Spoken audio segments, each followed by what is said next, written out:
Assalamualaikum warahmatullahi wabarakatuh. Bertemu kembali di channel Gubuk Saka. Kibuyut akan melanjutkan cerita sebelumnya. Cinta melawan kodrat bagian kedua. Dikisahkan misteri kehidupanku episode 8. Tapi sebelum itu, izinkan Kibuyut untuk menyampaikan kata yang mengandung makna. Perbedaan spiritual dan supranatural. Spiritual adalah sebuah konsep ilmu tentang hal-hal yang berhubungan dengan jiwa, rohani, dan batin. Sedangkan supranatural adalah konsep ilmu tentang kekuatan di luar nalar manusia, ataupun tentang hal-hal yang gaib. Namun, orang yang supranatural belum tentu spiritual, dan orang spiritual belum tentu supranatural. Namun, orang awam masih dalam proses awal perjalanan spiritual, atau spiritual biasanya hanya memiliki intuisi yang tajam. Ketika menjalani spiritual, kita akan redup tertutup oleh ego. Fokuslah ke spiritualnya, bukan ke supranaturalnya. Mari kita mulai cerita Cinta Melawan Kodrat bagian kedua. Let's go!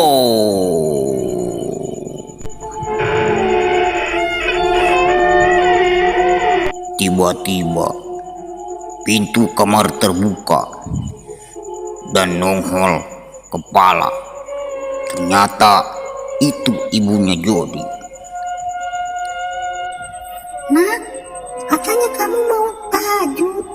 Ini sudah mau tengah malam. Kata ibu Jody sambil menepuk kaki Jody. Allahu Akbar. Ya bu. Ibu Jody pun lalu keluar kembali. Sesudah ibu Jody keluar, Jody malah tidur kembali. Centring Manik yang melihat dari tadi berada di kamar Jody. Melihat Jody tidur kembali, ia meniupkan ke telapak tangannya.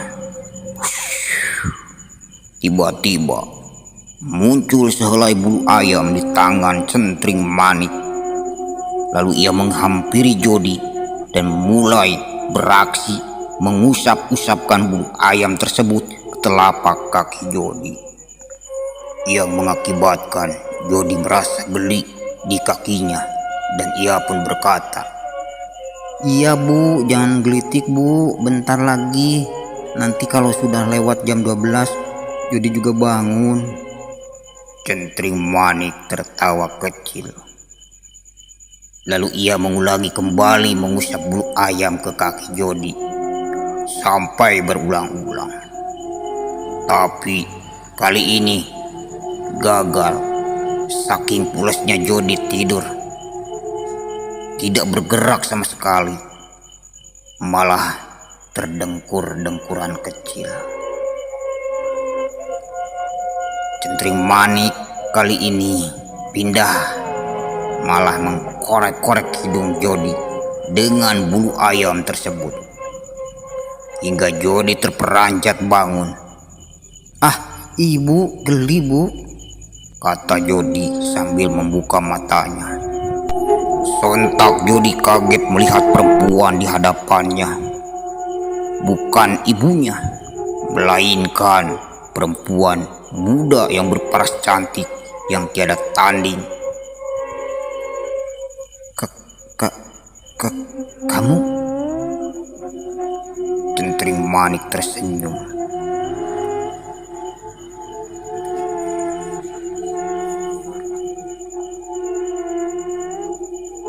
Katanya mau sholat. Katanya mau sholat tahajud. Kok malah tidur kembali?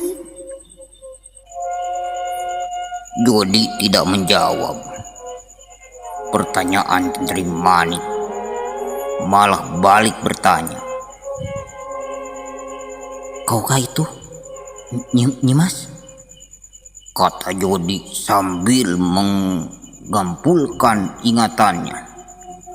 Maksudnya sambil mengumpulkan ingatannya dan membuka matanya lebar-lebar. Karena sangat kaget, baru bangun ingatannya belum ngumpul. Di depan ada sosok wanita yang awalnya dikira ibunya, ternyata bukan. Masih ingatkah Kakang padaku? Nyimas Centring Manik? Iya kan? Aku datang mengagetkanmu. Maafin. Kata Centri Manik. Jodi pun mundur sampai punggungnya nempel di tembok. Jangan dekati saya. Kita bukan muhrim, Nyimas. Kata Jodi. Centri Manik tersenyum melihat kelakuan Jodi yang mundur-mundur, ketakutan hampir menempel dengan tembok dinding rumah kamar. Mau apa Nyimas kesini? Aku kangen, Kang. Kangen? Ucap Jodi. Iya, Kang. Maksudnya? Ucap Jodi yang belum mengerti apa yang diucapkan Centri Manik kepadanya. Masa Kakang tidak mengerti kangen? Semenjak pertemuan itu, waktu Kakang camping di gunung beberapa bulan yang lalu, hati dan ingatanku terpaut pada dirimu, Kakang. Aku gak ngerti, Nyimas. Jodi kebingungan mendengar perkataan Nyimas Centri Manik. Aku bertekad untuk hidup bersamamu, Kakang. Tolong Nyimas, jangan bertele-tele. Maksudnya apa? Aku mencintaimu. Aku menyukaimu, Kakang. Astagfirullahaladzim. Nyebut Nyimas. Ingat Nyimas, kamu itu siapa? Dan aku itu siapa? Sekarang cepat pergi sebelum orang tuaku bangun dan melihatmu ada di kamar ini. Tenang, Kakang. Orang lain tidak akan bisa melihatku. Cuma Kakang yang bisa melihatku. Bingung melihat tingkah Centri Manik, dalam hatinya bergejolak dan berkata, jika yang dihadapannya itu manusia seperti dirinya, alangkah baginya bahagia, karena sosok yang di depannya adalah wanita yang berparas cantik. Menurutnya tiada tanding kecantikannya, dan baru kali ini Jodi melihat wanita secantik itu. Akhirnya Jodi pun berkata kembali, Jangan Nyimas, urungkan niatmu. Kamu dan aku tidak mungkin bersatu. Kenapa? Kenapa tidak bisa, Kakang? Kakang makhluk Allah dan aku juga sama. Tapi kita berbeda Nyimas. Sekarang Nyimas pergi. Jangan ganggu aku. Aku pingin hidup normal. Aku mau sholat tahajud. ucap Jodi sambil berdiri dan keluar dari kamar dan menuju masjid untuk beriktikaf dan sholat tahajud. Sehabis berwudu, Jodi masuk ke dalam masjid dan mulai sholat tahiyatul masjid. Tapi dalam sholatnya Jodi tidak khusyuk, ingat kejadian yang barusan ia alami. Kita tinggal Jodi yang lagi sholat kembali ke rumah Jody. Sehabis mendengar penolakan cintanya dari manusia yang dicintainya, Nyimas Centring Manik menangis terisak-isak. Begitu lamanya dia menangis. Tiba-tiba kamar Jody didorong dari luar. Ternyata orang tua Jody masuk kamar Jody karena ibunya mendengar tangisan wanita di kamar Jody. Nak, apakah sudah tahajud? Ada siapa di dalam? Siapa yang menangis?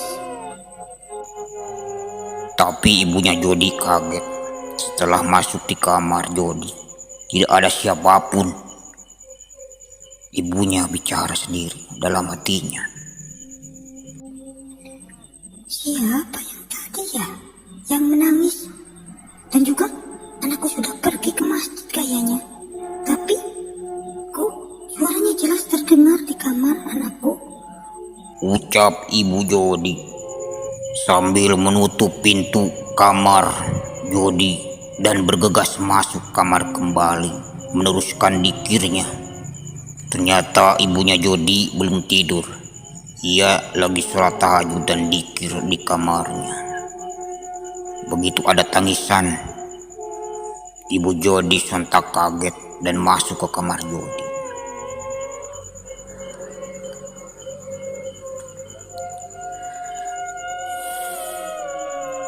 Waktu pun berlalu. Jody itikaf di masjid, tidak pulang ke rumah.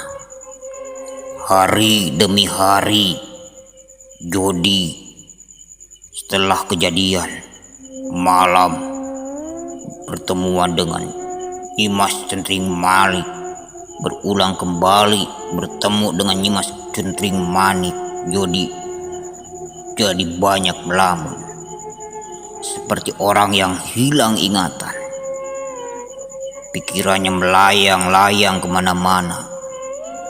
Saat itu Jody lagi kuliah di STIMIK PMBI daerah Jatinangor antara Bandung dan Sumedang. Dikarenakan Jody ada peristiwa, kalau zaman sekarang disebut pembulian, hingga muka Jody luka karena dibuli oleh senior-senior dari teman kuliahnya. Wajahnya tergores, digesekkan ke pagar kampus, dan terjadi masalah hingga dosen pada tahu, hingga Jody pun di DO, dan alumni tersebut yang membuli Jody pun sama di DO 1 tahun. Selama di DO, Jody tambah khusyuk beribadah di masjid sampai-sampai lupa pulang. Ibu Jody pernah bilang ke Jody, jangan terlalu, hidup itu harus seimbang. Hidupmu masih panjang, kamu perlu cari uang, dan nantinya kamu bakal punya keluarga, menikah dan punya anak. Begitu nasihat ibunya kepada Jody. Tapi Jody tidak menghiraukan, dan 1 tahun sudah terlewat. Masa DO-nya habis. Jody malah jadi enggan untuk meneruskan kuliahnya, walaupun bapak dan ibunya menasihati Jody. Katanya, kamu mau malu-maluin orang tua, uang sudah banyak keluar, kamu malah berhenti kuliah. Malah sekarang dia malah memilih hidup yang gak karuan. Jody tambah enggan untuk meneruskan kuliahnya. Malah sekarang mah mending cari kerja, kata Jody. Tapi hampir 2 tahun Jody tidak mencari kerja. Malah tambah parah. mendalami ilmu kebatinan dan selalu diam di masjid. Hingga ibunya sakit. Akhirnya mendengar kabar ibu Jody sakit, Jody pun pulang dan mulai hidup normal biasa seperti yang lainnya. Pada waktu di pagi hari terlihat Jody sudah still.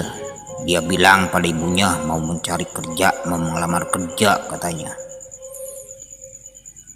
Sangat bahagialah ibunya, merasa gembira dan mendoakan Jody agar dapat pekerjaan. Dan Jody pun berangkat dan ibunya memberikan ongkos buat Jody untuk naik kendaraan umum di jalan. Mungkin rezeki belum berjodoh dengan Jody, alhasil Jody hari itu tidak mendapatkan pekerjaan. Hari demi hari ia berlalu. Dan akhirnya Jody dapat pekerjaan di pabrik rajut di daerah Sukamaju, Pangaritan. Masih daerah Ujung Berung. Dia bersama Ajang waktu teman campingnya. Dia masuk ke pabrik rajut. Kerja pun belum lama ibu Jody menyarankan supaya Jody untuk mencari jodoh. Karena ibunya khawatir melihat sosok anaknya ini beda dengan kakak-kakaknya yang sedikit pendiam dan sangat dingin sekali kepada wanita. Tapi yang aneh, Jody pun mencoba. Tapi sepertinya tidak ada yang mau padanya. Sepertinya ada dinding penghalang dalam tubuh Jody, atau dari raut wajahnya mungkin kelihatan oleh wanita-wanita itu ada sesuatu yang tidak menarik atau apa, hingga wanita pun kayaknya enggan untuk berhubungan atau berpacaran dengan Jody, apalagi ke jenjang pernikahan. Entah apa yang ada di dalam tubuh Jody hingga para wanita menjauh dari Jody. Pada waktu malam tiba, kalau tidak salah kejadian itu terjadi pada tengah malam. Jody mau sholat tahajud. Jody mengambil sarung di lemari. Pas lemari dibuka, ada yang jatuh dari lemari tersebut. Ternyata itu sebuah selendang berwarna hijau, mengkilau dan bersinar. Harumnya semerbak seperti harum 7 bunga. Selendang siapa ini? Kata Jody. Apa ini selendang ibu ya? Lupa naruh di lemariku mungkin. Gumam Jody kembali. Tapi setauku ibu tidak punya selendang seperti ini. Pantesan dari tadi aku mengendus-ngendus dari mana datangnya harum wangi ini. Hingga ruangan kamarku terbawa harum. Ternyata ada selendang di dalam lemariku, ucap Jody. Akhirnya Jody ingat harum yang baunya khas seperti itu. Dia teringat Nyimas Centring Manik yang dia usir yang setahun yang lalu. Dia mengira Centring Manik ada di situ. Nyimas? Nyimas? Panggil Jody sambil melirik kanan dan kiri, berputar melihat suasana di kamar. Tapi suasana di kamar sangat hening sekali. Malam itu sangat dingin. Tiba-tiba, dan sampai di sini dulu, sahabat. Lain waktu kita sambung lagi. Semoga selalu setia bersama Ki Buyut di channel Bubuk Saka. Akhir kata, wabil taufik wal hidayah. Wassalamualaikum warahmatullahi wabarakatuh.